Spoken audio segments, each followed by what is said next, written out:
The most vicious piece of anti-ocean swimming propaganda turned 50 this week. Jaws premiered in June 1975, forever changing how the world views summer movies. Steven Spielberg's shark thriller became the first modern blockbuster at a time when summer typically meant low ticket sales.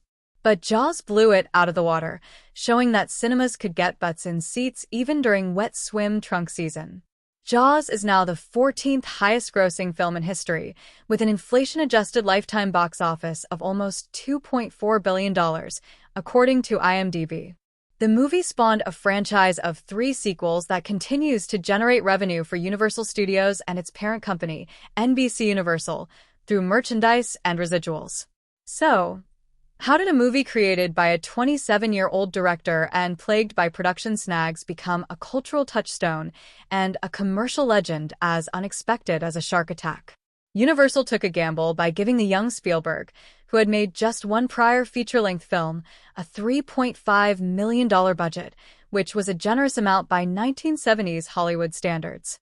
But some problems turned out to be a blessing in disguise.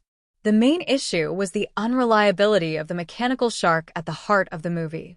Costly and time-consuming shark repairs forced Spielberg to keep the predator out of sight of the audience for the first hour of the film's runtime.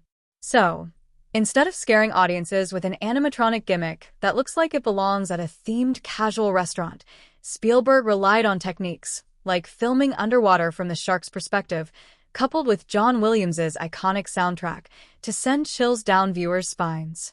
Once the drawn-out process of filling film reels was over, Universal made some unorthodox distribution decisions. The studio spent an unprecedented $700,000 on TV ads aimed at teenagers with time on their hands during summer vacation.